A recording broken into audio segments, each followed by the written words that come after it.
بعد فقد قال الله تبارك وتعالى في القرآن الكريم فأعوذ بالله من الشيطان الرجيم بسم الله الرحمن الرحيم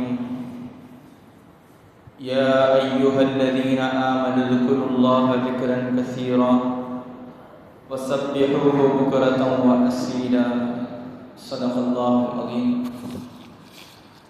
وقال نبينا محمد رسول الله صلى الله عليه وسلم كل كلام ابن آدم عليه إلاله إلا أمر بمعروف أو نهي عن منكر أو ذكر الله. صدق رسول الله صلى الله عليه وسلم. سبحانك لا علم لنا إلا ما علمتنا إنك أنت العليم الحكيم. رب اشرح لي صدري ويسر لي أمري واحلل عقدة من لساني يفقهوا قولي. رضينا بالله ربا وبالإسلام دينا وبسيدنا محمد رسول الله صلى الله عليه وسلم نبيا ورسولا وبشيخنا محي الدين عبد القادر الجيلاني رضي الله عنه شيخا مرشدا. الصلاة والسلام عليك يا سيدي يا رسول الله خذ بيدي مدد حيلتي أدركني مرادي يا رسول الله يا شفيع المذنبين اللهم صل وسلم وبارك عليه. يا سيدي سندي غوثي ويا مددي كلي ظهيرا على الأعداء بالمدد مجير إرضي وخذ بيدي مدى مددي خليفة الله فينا محي الدين. புகழனைத்தும் ஏக வல்லோனாம் அல்லாஹ் ஒருவனுக்கே உரித்தாக.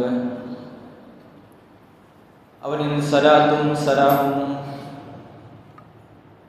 ஈருலகத் தலைவர் எம்பெருமானார் முஹம்மது ரசூலுல்லாஹி ஸல்லல்லாஹு அலைஹி வஸல்லம் அன்னவர்களின் மீதும் அன்னவர்களின் சத்திய வழியை சற்றும் சருகாமல் பின்பற்றிய சத்திய சஹாபாக்கள் தாபியீன்கள் தபு தாபியீன்கள் நல்லவர்கள் நாதாக்கள் ஷுஹதாக்கள் வலிமார்கள் குறிப்பாக ஜுமாவுடைய கடமையை நிறைவேற்றுவதற்காக வேண்டி முன்கூட்டிய வருகை தந்திருக்கும் நம் அனைவரின் மீதும் அல்லாஹ்வின் சலாத்தும் சலாமும் என்றென்றும் வந்து சேரட்டுமாக ஆமீன். சங்கைக்குரியவர்களே,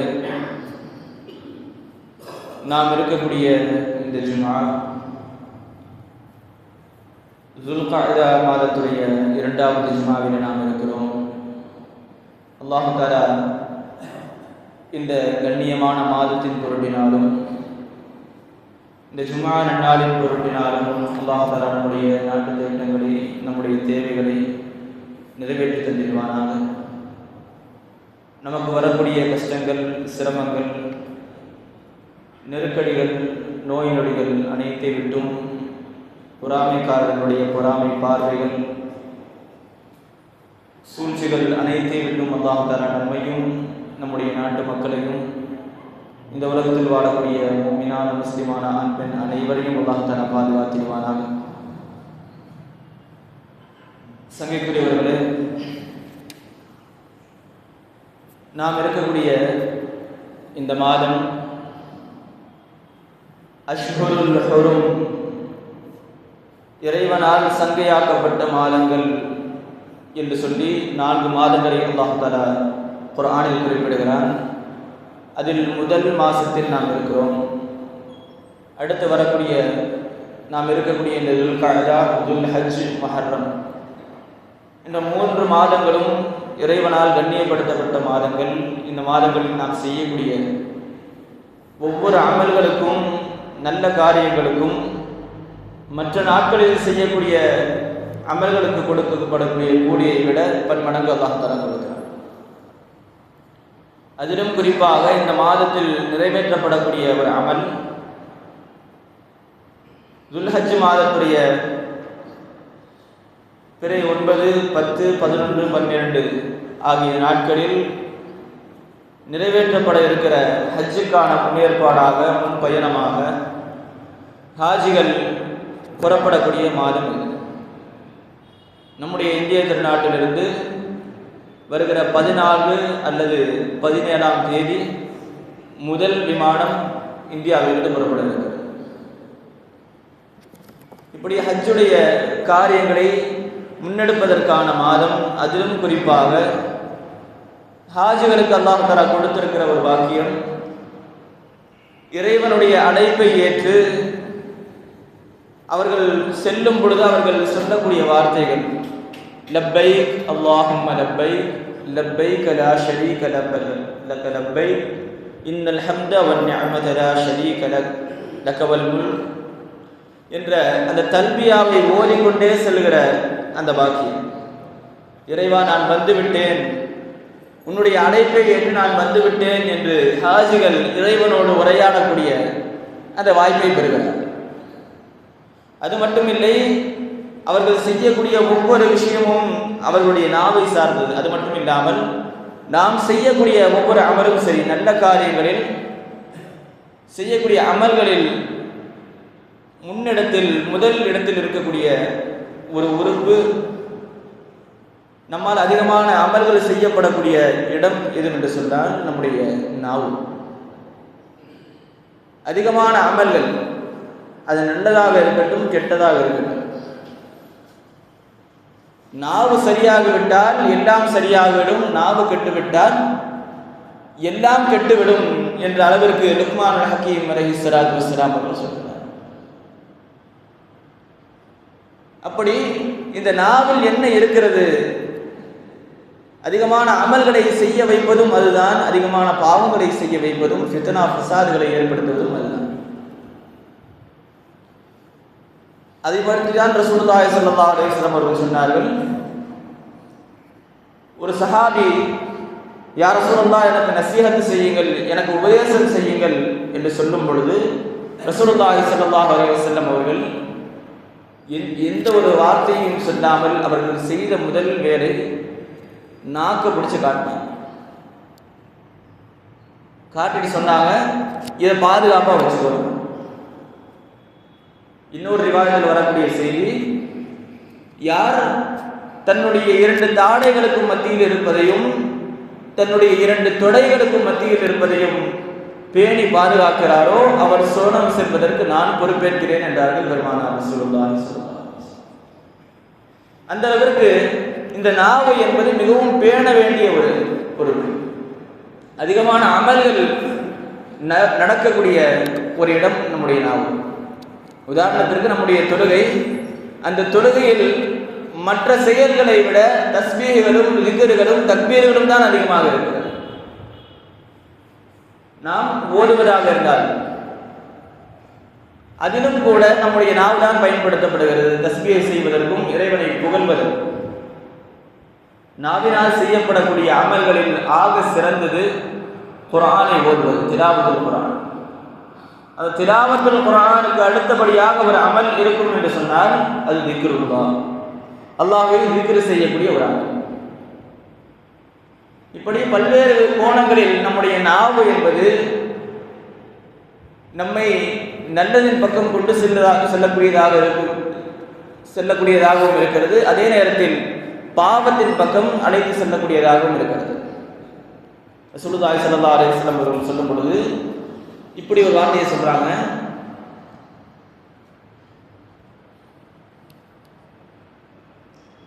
குல்லு கலாமி இப்னு ஆதம்,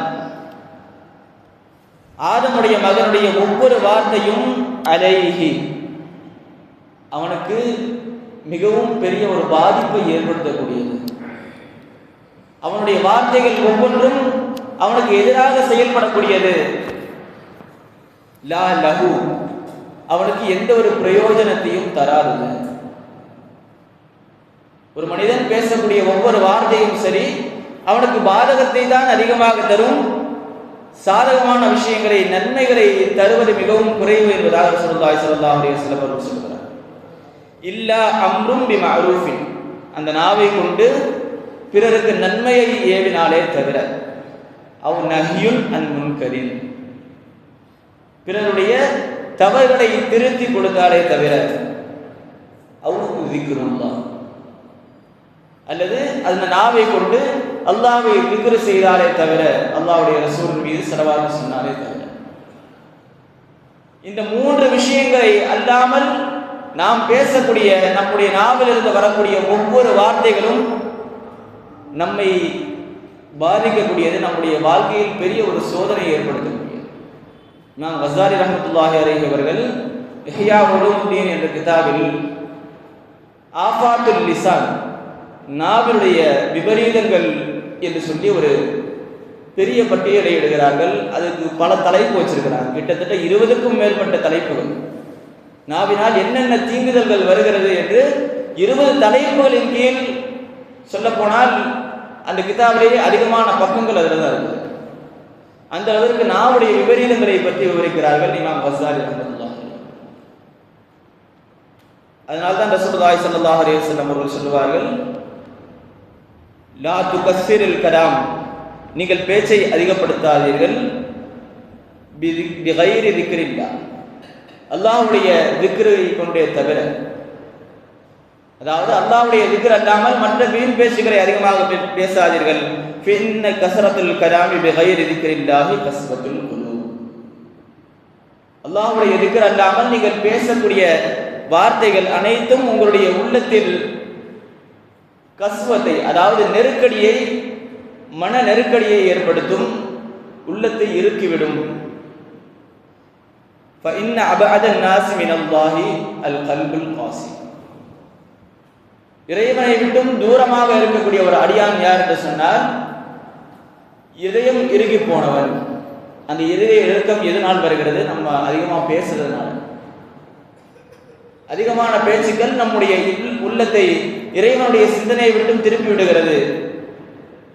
அந்த திக்ரை கொண்டு இல்லாமல் நாம் மற்ற எந்த விஷயத்தை பேசினாலும் நம்முடைய உள்ளம் இருக்குது. நம்ம இன்னைக்கு பல விஷயங்களை தேடுறோம், நல்ல விஷயங்கள், அதாவது குறிப்பாக நமக்கு நிம்மதி வேணும்னு நம்ம தேடுறோம். மனிதன் நிம்மதியை எங்கெங்கேயோ தேடி போயிட்டு இருக்கிறார். ஒரு உதாரணத்திற்கு சொல்ல வேண்டும் என்றால், பலருடைய சிந்தனை, நாம் நமக்கு நல்ல காசு சம்பாதிச்சுட்டா பின்னாடி நல்லா இருக்கலாம், பின்னாடி நிம்மதியா இருந்துடலாம்.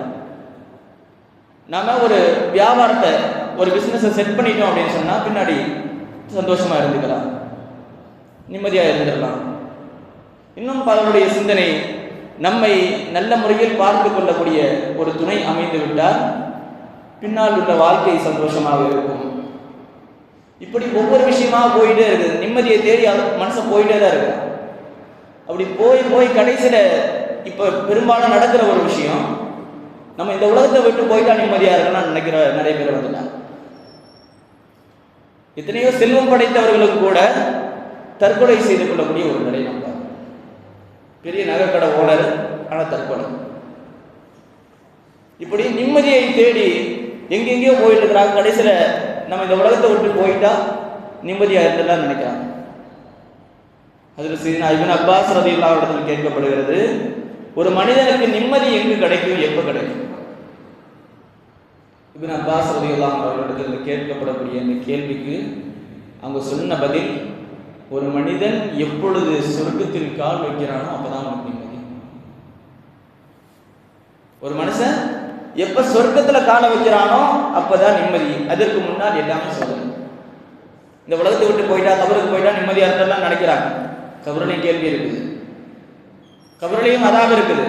அந்த கபருடைய வாழ்க்கையை விட்டு வெளியே வந்துட்டா மஹ்ஷரில் கேள்விகள் இருக்கிறது, மஹ்ஷருடைய கஷ்டங்கள், துன்பங்கள் இருக்கிறது, சிராத்துல் முஸ்தகீம் இருக்குது. இப்படி கடைசி வரை ஒரு மனிதன் சொர்க்கத்துல கால வைக்கிற வரைக்கும் எல்லாமே கஷ்டம் தான், எங்கேயும் நிம்மதி கிடைக்காது. ஆனால் அல்லாஹ் தஆலா அதற்கும் ஒரு வழியை சொல்றான், அலா பி திக்ரில்லாஹி தத்மஇன்னுல் குலூப், நீங்கள் அதிகமாக அல்லாஹ்வை திக்ர் செய்யுங்கள், அல்லாஹ்வுடைய திக்ரில் உங்களுடைய உள்ளம் அமைதி பெறும். நீங்க தேடி வர்ற அமைதி எங்க இருக்குதுங்க? அல்லாஹ்வுடைய திக்ரில் இருக்கு. அதை இல்லாமல் நம்ம எங்க திக்ரில், அதாவது எந்த விஷயத்துல நம்ம நிம்மதியை தேடி போனாலும் நிம்மதியை பெற முடியாது. ஒன்று சொர்க்கத்துக்கு போகணும், அல்லது நம்ம திக்ர் செய்யணும். இப்போ போற ஹாஜிகளும் கூட எதை நோக்கி போயிட்டு இருக்கிறாங்க அப்படின்னு சொன்னா, இறைவனுடைய சிந்தனையில் இருக்க வேண்டும், அவனை திக்ர் செய்ய வேண்டும். முழுக்க முழுக்க ஹஜ்ஜில் இருக்கக்கூடிய ஒவ்வொரு விஷயமும் இறைவனை ஞாபகப்படுத்தக்கூடியது, இறைவனை நினைவுபடுத்தக்கூடியது. அந்த நினைவை நாம் இங்கிருந்தே செய்ய வேண்டும். குறிப்பாக ஹாஜிகள் செய்யக்கூடிய அமலை அவர்களுடைய அந்த பாக்கியத்தை நம்ம பெறலனா கூட, ஹஜ்ஜுக்கு போகிற பாக்கியம் கிடைக்காதவர்களும் கூட அந்த நாட்களில் நாம் அதிகமாக செய்ய வேண்டிய ஒரு விஷயம் ஜிக்ரில் நாம் அதிகமாக இருக்கணும். ஜிக்ரை நாம் அதிகமாக செய்ய வேண்டும். அந்த ஜிக்ரில் அல்லாஹ் தஆலா என்ன வச்சிருக்கிறான், எந்த அளவுக்கு நிம்மதி வச்சிருக்கிறான். எவ்வளவு கஷ்டம் வந்தாலும் அவன் ஜிக்ர் செய்வானே, ஆனால் அந்த ஜிக்ரை கொண்டு உள்ளம் அமைதி பெற்று விடுகிறது என்பது இறைவனுடைய சொல். அது எந்த விதத்திலும் பொய்யாது. இமாம் ஷிப்லி ரஹ்மத்துல்லாஹி அவர்கள் தங்களுடைய மாணவர்களுக்கு மத்தியில் பேசிட்டு இருக்கிறாங்க. பேசும்போது சொன்னாங்க, இறைவனை நீங்கள் அதிகமாக திக்ர் செய்யுங்கள். அந்த திக்ர் உங்களை அமைதிப்படுத்தும், உங்களுடைய வாழ்க்கையை மாற்றும், உங்களுடைய வாழ்க்கையுடைய தரத்தை மாற்றும் என்றார். இப்போ இருக்கிற ஒரு சூழ்நிலை, நம்முடைய சமுதாய இளைஞர்கள் போகக்கூடிய ஒரு போக்கு, எதுவாக இருந்தாலும் லாஜிக்காக பேசணும், எதுவாக இருந்தாலும் லாஜிக்காக பேசணும். எங்களுக்கு என்ன அறிவுக்கு வருதோ அதை தான் ஏற்றுக்குவோம், அறிவுக்கு வராததை நாங்கள் நம்ப மாட்டோம். இந்த ஒரு சைக்காலஜி இருக்கு இல்லையா, அதே மாதிரி ஒரு நிலையில் அபூ அலி சீனா ரஹ்மத்துல்லாஹ் மிகப்பெரிய ஒரு ஹாக்கிம், ரொம்ப அறிவாளி, பல கிதாபுகள் எழுதியிருக்கிறார்.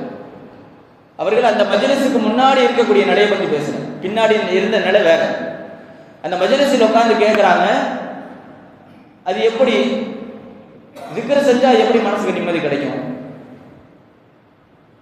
ஒரு பொருளுடைய உஜூத், அதாவது ஒரு பொருள் இருக்கிற இடம் அப்படின்னு சொல்றாங்க இல்லையா, அது ஒரு பொருளுக்கு 4 உஜூத் இருக்கு.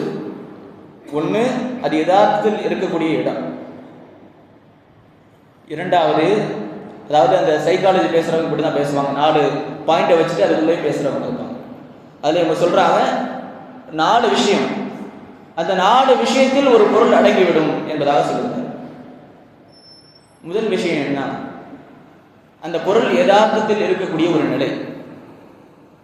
இரண்டாவது, அந்த பொருளுடைய பெயர். மூன்றாவது, அந்த பொருளுடைய சிந்தனை. நான்காவது, அந்த பொருளுடைய வார்த்தை, பேரை எழுதுறோம் இல்லையா, அது. இந்த 4ஐ தவிர ஒரு பொருளுக்கு இடம் நாம காட்ட முடியாது. ஒரு உதாரணத்துக்கு சொல்லணும் அப்படின்னா, நெருப்பு இருக்குது, நெருப்பு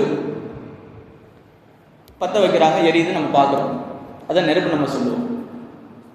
ரெண்டாவது, நெருப்பு நம்ம வாயில சொல்றோம் இல்லையா, அந்த வார்த்தை, இந்த ஒரு வார்த்தை, இதுவும் நெருப்பு. நெருப்புன்னு சொல்லும்போது நமக்கு சிந்தனைக்கு வருது இல்லையா ஒரு விஷயம், சுடும், அதாவது அந்த கொழுந்து விட்டு எரியக்கூடிய ஒரு தோற்றம், அது மூணாவது. நாலாவது ஒரு விஷயம், அதை எழுதுறது, பேப்பரில் எழுதுறோம் இல்லையா, நெருப்பு எழுதி காட்டுறது. இந்த 4ஐ தவிர ஒரு வஜூத் என்பது கிடையாது. அதுலேயும் கூட யதார்த்தத்தில் எது நெருப்போ அது மட்டும்தான் சுடும் இல்லையா. நெருப்பு பற்ற வச்சு எரிஞ்சிட்டு இருக்குன்னா அது மட்டும்தான் சுடும். நம்ம வாயில சொல்றதுனால நெருப்புன்னு வாயில சொல்றதுனால சுற்றாதுன்னு சொல்லுவான் இல்லையா. நெருப்புன்னு வாயில சொல்றதுனால வாய் சுற்றாதுன்னு வாங்க. அதே போன்று நெருப்பை சிந்திப்பதால் நம்முடைய மூளை உருகி போறது கிடையாது. நாலாவது விஷயம், நெருப்புன்னு ஒரு பேப்பர்ல எழுதுறோம் அப்படின்னு சொன்னா எழுதணும்னு எரிஞ்சிடாது. மூணுமே கிடையாது. ஒரு வார்த்தையை சொல்றதுனாலையோ அதை சிந்திக்கிறதுனாலையோ அல்லது எழுதுறதுனாலையோ எந்த ஒரு பிரயோஜனமும் கிடையாது. நெருப்பு பற்ற வச்சா மட்டும்தான் எரியும் இல்லையா. அதே போன்று இவங்க பேசுறாங்க, அல்லாஹ் யதார்த்தத்தில் எப்படி இருக்கிறானோ அது மட்டும்தான் உண்மை, மற்ற மூணுமே பிரயோஜனம் இல்லாதது அப்படின்னு பேசுறாங்க. அல்லாஹ்ங்கிற வார்த்தையை சொல்றதுனாலையோ அல்லது சிந்திக்கிறதுனாலையோ அல்லது எழுதுறதுனாலையோ எந்த ஒரு பிரயோஜனமும் கிடையாது அப்படின்னா. இப்படி விவாதங்கள் போயிட்டே இருக்குது. போக போக போக கடைசியில் ஷிப்லி ரஹ்மத்துல்லாஹி சொன்னாங்க, கழுத சுமார் அப்படின்னு. வந்தது கோபம். நான் எவ்வளோ கிதாபுகள் எழுதி வச்சிருக்கிறேன், எவ்வளோ அறிவாளினா, என்ன பார்த்து இப்படி நீங்கள் இப்படி சொல்லலாம் அப்படின்னு கோபம் வருது. உடலுடைய ஒரு மாற்றம், அந்த கோபத்தில் கோபம் வந்து அவங்களுக்கு பார்த்தா தெரியும், கை காலெல்லாம் நடுக ஆரம்பிச்சிடும், கண்கள் சிவக்கிறது, அந்த அளவுக்கு மூஞ்சில் ஒரு மாற்றம் தெரியுது. கேட்டுட்டே இருக்கும்போது சிரிச்சுட்டே சொன்னாங்க ஷிப்லி ரஹ்மத்துல்லாஹி, நான் கழுதையை பார்க்கவே இல்லையே அப்படின்னா. கழுதுன்னு தானே சொன்னாங்க, நீ கழுதையான்னு கேட்டான். இல்லை. அப்போ எதுக்கு கோவம் வருது அப்படின்னா. ரெண்டாவது, யதார்த்தத்தில் கழுதை கிடையாது, நான் சொன்ன ஒரு வார்த்தை. அந்த கழுதை அப்படிங்கிற ஒரு வார்த்தை உனக்கு உன்னுடைய உள்ளத்தில், உன்னுடைய உடலில், உங்களுடைய கண்களில் இவ்வளவு மாற்றத்தை ஏற்படுத்தும் என்றிருந்தால் என்னுடைய ரப்புடைய பெயர் மாற்றத்தை ஏற்படுத்தாது அப்படிங்கிறதுக்கு என்ன ஆதாரம்? என்னுடைய ரப்புடைய பெயர் ஒருவனுடைய உள்ளத்தில் நிம்மதியை தராது, அமைதியை தராது, வாழ்க்கையை மாற்றாது என்பதை நீங்கள் எப்படி சொல்லுவீங்க? கழுதையுடைய பேரை எவ்வளவு வேலையை பார்க்குது அப்படின்னா என்னுடைய ரப்புடைய பேர் எவ்வளவு வேலையை பார்க்க அப்படின்னா. இன்னைக்கு உள்ள சயின்ஸும் கூட அதுதான் சொல்லுது. நாம் ஒருவரை நேசிக்கும் பொழுது அவருடைய பேரை சொன்னோம். உதாரணத்திற்கு இன்றைய இளைஞர்களுக்கு அவர்களுக்கு நெருக்கமானவர்களுடைய பெயரை சொல்லும் பொழுது ஒரு விதமான உற்சாகம். நம்ம ஒரு ஆள் பல பேர்கிட்ட பழகிறோம், அந்த ஒவ்வொரு ஆட்டையும் ஒவ்வொரு சிந்தனையோட பழகுவோம் இல்லையா? சில பேர்கிட்ட நமக்கு சண்டை இருக்கும், சில பேர் மன்னிக்க முடியாத பல விஷயங்களை பண்ணியிருப்பாங்க, சில பேர் ரொம்ப நெருக்கமாக இருப்பாங்க. இதில் 3 பேர் இருக்கிறாங்க. 3 பேருக்கு அந்த பேருடைய அந்த நபருடைய பேரை சொல்லும் பொழுது நமக்கு ஒவ்வொரு சிந்தனை வரும். பிடிச்சவங்களுடைய பேரை சொல்லும்போது நமக்கு சந்தோஷம் மூஞ்சில் வருது, வெளிப்படுதா இல்லையா? அதே வெறுப்பான ஒரு ஆளுடைய பேரை சொல்லும் பொழுது அப்படியே மாறிடுது. அதே நமக்கு நெருக்கமானவங்க மௌத்தானவங்க, ரொம்ப நெருக்கமான ஆள் மௌத்தாயிட்டாங்க, அவங்களோட பற்றி பேசும்பொழுது நமக்கு கண்ணில் கண்ணீர் வருது. இப்படி ஒருவருடைய உள்ளத்தில் இருக்கக்கூடிய ஒரு பொருளுடைய ஒரு வஸ்துடைய பெயரை சொல்லும் பொழுது அவனுடைய உள்ளத்தில் மாற்றங்கள் வருகிறது என்பதை இன்றைய சயின்ஸ், இன்றைய மருத்துவம் சொல்லுது. இப்படி நம்முடைய ரப்புடைய பெயர் நாம் அதை உச்சரிக்கும் பொழுது நமக்குள் மாற்றங்கள் வருகிறது. நம்முடைய வாழ்க்கைகளை அதை மாற்றுவதற்கான சக்திகளை அல்லாஹ் தஆலா அதற்கு கொடுத்திருக்கிறார். ரசூலுல்லாஹி ஸல்லல்லாஹு அலைஹி வஸல்லம் அவர்கள் சொல்லுவார்கள், எல்லா மனிதனும் அவன் படைக்கப்படும் பொழுது அவனுடைய உள்ளத்தில் இன்ன ஷைத்தான ஜாசிமுன் அலா கல்பி இப்னி ஆதம், ஆதமுடைய ஒவ்வொரு மகனுடைய கல்விலும் ஷைத்தான் நீங்காமல் உட்கார்ந்திருக்கிறான். இதா தக்கரல்லாஹ், அந்த மனிதன் அல்லாஹ்வை திக்ர் செய்யும் பொழுது அந்த ஷைத்தான் ஓடி விடுகிறான். இதா வஃபல வஸ்வஸ, இறைவனை மறந்திருக்கும் பொழுது அவன் வஸ்வசாவை, குழப்பங்களை அவனுடைய மனதில் போடுகிறான். ஷைத்தானுக்கான இடம் எதுங்க? அல்லாஹ்வுடைய திக்ரை விட்டும் நாம் நீங்கி இருப்போம். நாம் எப்பொழுதெல்லாம் இறைவனுடைய திக்ரில் இருக்கிறோமோ அந்த திக்ர் இருக்கிற வரை ஷைத்தானால் எதுவும் பண்ண முடியாது. திக்ரை விட்டும் நாம் காஃபில் ஆகும் பொழுது, அந்த திக்ரை விட்டும் நாம் பாராமுகமாகும் பொழுது ஷைத்தான் பல வஸ்வசாக்களை போடுறார். ரசூலுல்லாஹி ஸல்லல்லாஹு அலைஹி வஸல்லம் அவர்கள் ஒரு ஹதீஸ்ல எப்படி சொல்லுவாங்க, மஸலு பைத்துல்லதி யுذ்கருல்லாஹ ஃபீஹி வ பைத்துல்லதி லா யுذ்கருல்லாஹ ஃபீஹி, எந்த வீட்டில் இறைவனை நினைவு கூறப்படுகிறதோ அந்த வீடும், அதே போன்று எந்த வீட்டில் இறைவனுடைய திக்ர் இல்லையோ. இந்த இடத்துல நிறுத்தி ஒரு செய்தியை சொல்லணும். திக்ர் என்பது எல்லா இடத்துலையும் இருக்க வேண்டியது. கடைசியில் இப்போதைக்கு இருக்கிற சூழ்நிலையை பார்த்தா பள்ளியில் தவிர எந்த இடத்துலையும் அல்லாஹ்வுடைய திக்ர் கிடையாது. வீட்டில் எந்த இடத்துல திக்ர் இருக்குதுங்க? வீட்டுக்கு போனால் ஃபித்னா ஃபசாது, அந்த வீட்டில் அப்படி நடந்தது, இந்த வீட்டில் இப்படி நடந்தது, அது பத்தாததுக்கு நாடகம். இப்படி வீட்டில் என்ன இருக்கணுமோ அது இல்லை. ரசூலுல்லாஹி ஸல்லல்லாஹு அலைஹி வஸல்லம் அவர்கள் சொல்லுகிறார்கள், எந்த வீட்டில் அல்லாஹ்வுடைய திக்ர் இருக்கிறதோ அந்த வீட்டிற்கும், எந்த வீட்டில் அல்லாஹ்வுடைய திக்ர் இல்லையோ அந்த வீட்டிற்குமான உதாரணம் என்னவென்று சொன்னால், எந்த வீட்டில் திக்ர் இருக்கிறதோ அது உயிருள்ள மனிதர்கள் வாழக்கூடிய இடம். மிஸ்லுல் ஹய்யி வல் மய்யித், எந்த வீட்டில் அல்லாஹ்வுடைய திக்ர் இல்லையோ அங்கு மௌத்தானவர்கள் வாழக்கூடிய இடம் என்பதாக ரசூலுல்லாஹி ஸல்லல்லாஹு அலைஹி வஸல்லம். எங்க திக்ர் இருக்குதோ அங்க உயிரோட்டம் இருக்கும். எந்த இடத்தில் திக்ர் இல்லையோ அந்த இடத்தில் மௌத்தானவர்கள், அதாவது நம்ம பாஷையில் சொல்லணும்னா பேய், அப்படிதான் சொல்லுவோம். பேய்கள் நடமாடக்கூடிய இடம், ஷைத்தான்கள் வந்து போகக்கூடிய இடமாக அந்த வீடுகள் மாறிவிடுகிறது. நம்முடைய முன்னோர்கள் வீடுகளில் திக்ர்களையும் சரவாத்து மஜ்லிஸ்களையும் அதே போன்ற மௌலிது ஷரீஃப்களையும் வைப்பாங்க. இப்போ குறைஞ்சிருச்சு. பல இடங்களில் வாரம் வியாழக்கிழமை சிறப்பான நாள், அதிகமாக ஸலவாத் ஓதப்படக்கூடிய நாள். ஞாயிற்றுக்கிழமை இரவு, அதாவது திங்கட்கிழமை இரவுன்னு சொல்லுவாங்க. ரசூலுல்லாஹி ஸல்லல்லாஹு அலைஹி வஸல்லம் அவர்கள் பிறந்த நாள். ரசூலுல்லாஹி ஸல்லல்லாஹு அலைஹி வஸல்லம் அவர்கள் ஞாயிற்றுக்கிழமையும் திங்கட்கிழமையும் வியாழக்கிழமையும் சிறப்புப்படுத்தி சொல்கிறார்கள். அந்த நாளில் நோன்பு வைக்க சொல்றாங்க, அமல்களை செய்ய சொல்றாங்க. காரணம் என்ன? திங்கட்கிழமையில் நான் பிறந்தேன் என்பதாக ரசூலுல்லாஹி ஸல்லல்லாஹு அலைஹி வஸல்லம் சொல்றாங்க. இரண்டாவது, வியாழக்கிழமையில் மனிதனுடைய அமல்கள் இறைவனுடைய சந்நிதியில் ஒப்படைக்கப்படுகிறது என்பதாக சொல்கிறார். இந்த 2 நாட்களிலும் பெரும்பாலான வீடுகளில் முன்ன இருந்த வீடுகளில் திக்ர் மஜ்லிஸ்கள், நல்ல விஷயங்கள் நடக்கும். ஆனால் இப்போ இருக்கிற சூழ்நிலை எப்படின்னா, வீட்டுக்கு பால் காய்ச்சி போகிறாங்கன்னா அப்போ நடக்கும், வீட்டில் யாராச்சும் மௌத்தா போயிட்டாங்கன்னா அப்போ நடக்கும். இதை தவிர இப்போ நடக்கிறது இல்லை. அல்லாஹ் தஆலா அந்த நிலையை நம்முடைய வீடுகளில் மாற்றுவானாக. நாம் இல்லை என்றாலும் நம்முடைய வீடுகளில் இருக்கக்கூடிய பெண்கள் அவர்களை அதிகமாக திக்ர் செய்ய சொல்ல வேண்டும். நம்முடைய வீடுகளில் பரக்கத்து இல்லாமல் போகிறதுக்கான காரணமும் கூட அது திக்ர் இல்லாமல் போகிறது தான். ரசூலுல்லாஹி ஸல்லல்லாஹு அலைஹி வஸல்லம் அவர்கள் ஒரு ஹதீஸில் இப்படி சொல்கிறாங்க, அல்லாஹ் தஆலா சில மலக்குமார்களை இந்த உலகத்தில் அனுப்பியிருக்கிறார்.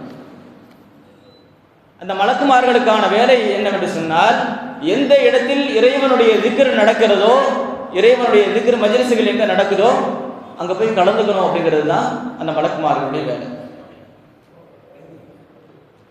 அப்படி அல்லாஹ் தஆலா சில மலக்குமார்களை நியமித்து வச்சிருக்கிறார். அந்த மலக்குமார்கள் எங்கே திக்ர் நடந்தாலும் சரி அங்கே வந்து கலந்துக்குவாங்க. அவங்க கலந்துக்கிறது மட்டும் இல்லை, இப்போ நம்முடைய ஏரியாவில் ஒரு நல்ல விஷயம் நடக்குதுன்னா நம்ம போவோம் இல்லையா? அவங்களுடைய பழக்கம் என்னன்னு சொன்னால், எங்கே திக்ர் நடக்குதோ அங்கே அவங்க மட்டும் போகிறது கிடையாது, போய் பார்த்துட்டு எல்லாத்தையும் சொல்லுவாங்க. எங்கே அந்த மலக்குமார்கள் உலகத்தில் அனுப்பப்பட்ட ஒவ்வொரு மலக்குமார்கிட்ட போய் சொல்லுவாங்க, இங்கே திக்ர் நடக்குது வாங்க, இங்கே திக்ர் நடக்குது வாங்கன்னு மலக்குமார்கள் அழைப்பு கொடுக்குறாங்க. ஹலுமோ, நீங்கள் விரைஞ்சு வாங்க, இங்கே வாங்க, இங்கே திக்ர் மஜ்லிஸ் நடக்குது, நம்ம தேடி வந்த இடமே இதுதான் சொல்லி மலக்குமார்கள் சொல்லுவாங்க. அப்படி எல்லா மலக்குமார்களும் எங்கு திக்ர் நடக்கிறதோ அங்கு எப்படி ஒன்று கூடுகிறார்கள் என்று சொன்னால், சுற்றி வளைச்சிருக்கிறாங்க. அந்த வளைவு எப்படின்னு சொன்னால், ஒரு ஆள் கிணத்து மேலே பார்க்குறோன்னு வைங்க, கிணத்துக்கு அடியில் போய் மேலே பார்த்தா எப்படி இருக்கும், எந்த ஒரு கேப்பும் இல்லாமல். இப்படி அந்த வட்டம் அரிஷ் வரை சென்று சேருகிறது. அல்லாஹ்வுடைய அரிஷ் வரை அந்த வட்டம் சேருகிறது. அந்த மஜ்லிஸ் கலையும் பொழுது அங்கு இருந்த மலக்குமார்கள் அல்லாஹ் இடத்துல போவாங்க. அப்படி போகும் பொழுது அல்லாஹ் கேட்பான், எங்கிருந்து வர்றீங்க? அப்போ அந்த மலக்குமார்கள் சொல்லுவாங்க, யா அல்லாஹ், குறிப்பிட்ட ஒரு இடத்தில் உன்னுடைய திக்ர் நடந்தது, உன்னை திக்ர் செய்து கொண்டிருந்தார்கள், அந்த மஜ்லிஸில் கலந்துட்டு வரோம். அப்போ அல்லாஹ் கேட்பான், அந்த திக்ர் மஜ்லிஸில் கலந்துட்டாங்க இல்லையா, அவங்களுக்கு ஏதாவது பெரிய தேவை ஏதாச்சும் இருக்குதா?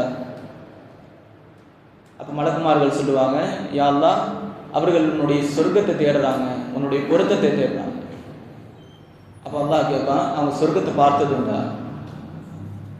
அவர்கள் சொர்க்கத்தை பார்த்ததுண்டா என்று கேட்கும் பொழுது மலக்குமார்கள் சொல்லுவாங்க, யா அல்லாஹ் பார்த்தது இல்லை. பதிலுக்கு அல்லாஹ் கேட்பான், அவர்கள் சொர்க்கத்தை பார்த்துருந்தா என்ன பண்ணியிருப்பாங்க அப்படின்னு, இதை விட அதிகமாக திக்ர் செஞ்சிருப்பாங்க அப்படின்னா. அவர்கள் சொர்க்கத்தை பார்த்திருந்தா யா அல்லாஹ் இதை விட அதிகமாக திக்ர் செய்திருப்பார்கள். அடுத்த கேள்வி அல்லாஹ் கேட்குறான், அவங்க எதை வெறுக்கிறாங்க, எதை விட்டும் பாதுகாப்பு தேடுறாங்க. யா அல்லாஹ், அவங்களுடைய நரகத்தை விட்டும் அவர்கள் பாதுகாப்பு தேடுகிறார்கள். அவர்கள் உன்னுடைய நரகம் வேண்டாம் என்று நினைக்கிறார்கள், அதை விட்டு பாதுகாப்பு தேடுகிறார்கள். அப்போ அல்லாஹ் சொல்லுவான், இந்த நரகத்தை அவங்க பார்த்துருக்குறாங்களா? இல்லை, பார்த்ததில்லை. ஒருவேளை பார்த்திருந்தா என்ன பண்ணியிருப்பாங்க அப்படின்னு அல்லாஹ் கேட்கும் பொழுது, யா அல்லாஹ், இதை விட அதிகமாக இஸ்திக்ஃபார்களை செய்திருப்பார்கள், முன்னிடத்தில் தௌபாவை கேட்டிருப்பார்கள் என்று சொல்லும் பொழுது அல்லாஹ் தஆலா சொல்லுவான், அஷ்ஹதுக்கும் யா மலாயிகதி அஷ்ஹதுக்கும் இன்னி கஃபர்து லஹும். என்னுடைய மலக்குமார்களே, உங்களை நான் சாட்சியாக ஆக்குகிறேன், அந்த மஜ்லிஸில் யாரெல்லாம் இருந்தார்களோ அவங்க எல்லாத்துக்கும் நான் மன்னிப்பு கொடுத்துட்டேன். அப்படி சொல்லும் பொழுது அங்கே வந்த மலக்குமார்கள் சொல்லுவாங்க, யா அல்லாஹ், அந்த கூட்டத்தில் சில பேர் உட்கார்ந்துருந்தாங்க, அவங்க அந்த திக்ருக்காக வேண்டி வந்தவர்கள் கிடையாது, அந்த திக்ருக்கு வந்தவங்கள சில பேரை பார்க்க வந்திருந்தாங்க. நம்ம ஒரு வேலையாக போகும்பொழுது பேச போகும்பொழுது எங்கே இருக்கீங்க அப்படின்வோம், இந்த இடத்துல இருக்கிற அப்படின்னு நம்ம அந்த இடத்துக்கு போயிடுவோம். அப்படி திக்ர் மஜ்லிஸில் இருக்கக்கூடிய சிலரை பார்க்க வந்தவங்க இருப்பாங்க. அவங்கள பார்த்து மலக்குமார்கள் சொல்லுவாங்க, யா அல்லாஹ், அவங்க திக்ருக்கு வரல, ஒரு தேவைக்காக வேண்டி அங்க இருக்கக்கூடிய ஆட்களை பார்க்க வந்தவங்க. அப்ப அல்லாஹ் தஆலா சொல்லுவான், ஹுமுல் கௌமு லா யஷ்கா பிஹிம் ஜலீசு. அந்த கூட்டத்தார்கள் இருக்காங்க இல்லையா, திக்ரில் உட்கார்ந்தவங்க, அந்த கூட்டத்தார்கள் எப்படிப்பட்டவர்கள் என்று சொன்னால், அவர்களோடு யார் சேர்ந்து உட்கார்ந்து இருக்கிறாங்களோ அவர்களையும் அல்லாஹ் தஆலா மூதேவியாக ஆக்குவதில்லை, அவர்களை நஷ்டவாளியாக திருப்பி அனுப்புவதில்லை, அவர்களுக்கும் அந்த பாக்கியத்தை அல்லாஹ் தஆலா கொடுக்கிறான் என்பதாக ரசூலுல்லாஹி ஸல்லல்லாஹு அலைஹி வஸல்லம். ஆக எந்த இடத்தில் நாம் தெரிஞ்சுக்க வேண்டிய ஒரு விஷயம், எந்த இடத்தில் திக்ருகள், அல்லாஹ்வுடைய திக்ருகள் நடக்கிறதோ அந்த இடத்தில் ரஹ்மத்துடைய மலக்குமார்கள் வந்து சேர்க்கிறார். நம்முடைய வீட்டில் பரக்கத்து வேணுமா, நம்முடைய குறிப்பாக கடைகளில் சும்மா உட்காந்துருப்போம், அல்லது அந்த நேரத்தை போக்குறதுக்காண்டி ஏதாவது வீடியோ பார்த்துட்டு உட்காந்துருப்போம், ரீல்ஸ். அந்த நேரங்களில் உங்களுக்கு பரக்கத்து வேண்டுமா, இறைவனை திக்ரு செய்யுங்க. அந்த திக்ரு நடக்கக்கூடிய அந்த கடைக்கு மலக்குமார்கள் வந்து சேர்கிறார்கள், அந்த இடத்தில் பரக்கத்து வருகிறது. அதே நேரத்தில் அல்லாஹ் தஆலா சொல்லக்கூடிய ஒரு வார்த்தை, யா அய்யுஹல்லதீன ஆமனு ذ்குருல்லாஹ ذிக்ரன் கஸீரா. ஓ ஈமான் கொண்டவர்களே, நீங்கள் அல்லாஹ்வை அதிகமாக திக்ரு செய்யுங்கள். அதிகமாக திக்ரு செய்கிறது அப்படின்னா என்ன அர்த்தம்? அப்போ கம்மியாக திக்ரு செஞ்சா நம்ம நிலைமை அப்படிதான் இருக்குது. தொழுக வர்றோம், அந்த இடத்துல திக்ரு செய்கிறோம், அதை விட்டுட்டா திக்ரு கிடையாது. தொழுக வர்றோம், கடைசியில் செலவாத்து போதும், அதை விட்டால் செலவாத்து கிடையாது. நம்ம ஒன்றை ஆழமாக பதிய வைத்துக் கொள்ள வேண்டும். இப்படி கம்மியாக திக்ரு செய்கிறது யாருடைய அடையாளம் தெரியுமா? அல்லாஹ் தஆலா சொல்லக்கூடிய வார்த்தை, இன்னல் முனாஃபிகீன யுகாதிபூன அல்லாஹ வ ஹுவ காதிபுஹும் ஃபஇதா காமு இலஸ் ஸலாத்தி காமு குஸாலா யுராஊன அன்-நாஸ வ லா யذ்குரூன அல்லாஹ இல்லா கலீலா. முனாஃபிகீன்கள் கம்மியாக தான் அல்லாஹ்வை திக்ர் செய்வாங்க அப்படின்றாங்க. நம்ம நிலைமை அப்படிதான் இருக்குது. திக்ர்கள் குறைஞ்சிருச்சு. சொல்றது கவலைப்பட வேணாம், அதாவது தப்பா எடுத்துக்க வேணாம். சஹாபாக்களும் தங்களை அப்படிதான் நினைச்சாங்க. நாஃபக ஹந்தலா ரலியல்லாஹு அன்ஹு அடிக்கடி சொல்ற வார்த்தை, ஹந்தலா முனாஃபிக் ஆயிட்டார் அப்படின்வாங்க. அப்படி இருந்ததுனால, அந்த நிஃபாக் தனத்தை பயந்ததுனால தான் அவங்க சீரா வாழ்ந்தாங்க. நாம் அதை விளங்கிக் கொள்ள வேண்டும். அதிகமான முறையில் திக்ர் செய்வது என்பது ஈமானுடைய அடையாளம். ஒரு முஃமின், அவனை முஃமின் என்று சொல்ல வேண்டும் என்றால் அவனிடத்தில் இறைவனுடைய சிந்தனைகள், இறைவனுடைய திக்ர்கள் அதிகமாகும். நம்ம ஒவ்வொரு விஷயத்தை செய்யும் பொழுதும் தஸ்பீஹ்கள் போதும் இல்லையா? ஒவ்வொரு விஷயத்துக்கும் ரசூலுல்லாஹி ஸல்லல்லாஹு அலைஹி வஸல்லம் திக்ர் சொல்லி கொடுத்துருக்கிறான். தூங்கி எந்திரிச்சா திக்ரு, மறுபடியும் தூங்க போனா திக்ரு, சாப்பிட்டா திக்ரு, சாப்பிட்டுட்டு இருக்கும்போது திக்ரு, சாப்பிட்டு முடிச்சுட்டா திக்ரு, பள்ளி வாசலுக்குள்ள வரும் பொழுது, இப்படி நாம செய்யற ஒவ்வொரு செயலுக்கும் ரசூலுல்லாஹி ஸல்லல்லாஹு அலைஹி வஸல்லம் துஆ சொல்லியிருக்கிறாங்க. அது நம்ம துஆன்னு நினைக்கிறோம், யதார்த்தத்தில் அது திக்ரு. நம்ம எந்திரிக்கிறோம், அந்த எந்திரிக்கும் போது கூட அல்லாஹ்வுடைய சிந்தனை இருக்கும். நம்ம தூங்க போறோம், தூங்கும் பொழுதும் அல்லாஹ்வுடைய சிந்தனை. சாப்பிட்றோமா, சாப்பிடும் போது, இப்படி ஒவ்வொரு செயலை எங்க நம்ம பாத்ரூம் போனா கூட திக்ர் இருக்குதுங்க. அந்த அளவிற்கு அல்லாஹ் தஆலா அவனுடைய ரசூலின் மூலமாக, திக்ர்களின் மூலமாக நம்முடைய வாழ்க்கையை வடிவமைத்து வைத்திருக்கிறான். நம்முடைய தொழுகையில் ஒவ்வொரு அசைவும் கூட திக்ர் சொல்லாம எங்கேயும் அசைறது கிடையாது. தொழுகையில் இருக்கக்கூடிய ருக்கு சுஜூதுகளை விட அதில் சொல்லப்படக்கூடிய தஸ்பீஹ்கள், திக்ர்கள் அதிகம். இப்படி முழுக்க திக்ரால் நம்முடைய இபாதத்துகள், நம்முடைய வாழ்க்கை வழிமுறைகள் அமைக்கப்பட்டிருக்கிறது. அந்த திக்ர்களை அதிகமாக ஓதுவதற்கான தௌஃபீக் அல்லாஹ் தஆலா தந்திருவானாக. அந்த திக்ரின் மூலமாக அல்லாஹ் தஆலா நமக்கு என்னென்ன பாக்கியங்களை கொடுக்கிறானோ அந்த பாக்கியங்கள் அனைத்தையும் பரிபூர்ணமான முறையில் பெற்றுக்கொள்வதற்கான தௌஃபீக்கை தந்திருவானாக. அந்த திக்ரின் மூலமாக ரசூலுல்லாஹி ஸல்லல்லாஹு அலைஹி வஸல்லம் அவர்கள் சொல்வது போல் ஷைத்தானுடைய வஸ்வசாவை விட்டும், அவன் ஏற்படுத்தக்கூடிய குழப்பங்கள் அனைத்தை விட்டும் அல்லாஹ் தஆலா நம்மை பாதுகாத்து, தீனுல் இஸ்லாத்தின் படி கலிமா லா இலாஹ இல்லல்லாஹ் முஹம்மதுர் ரசூலுல்லாஹ் என்ற கலிமாவின் அடிப்படையில் வாழக்கூடிய தௌஃபீக்கை அல்லாஹ் தஆலா தந்திருவானாக.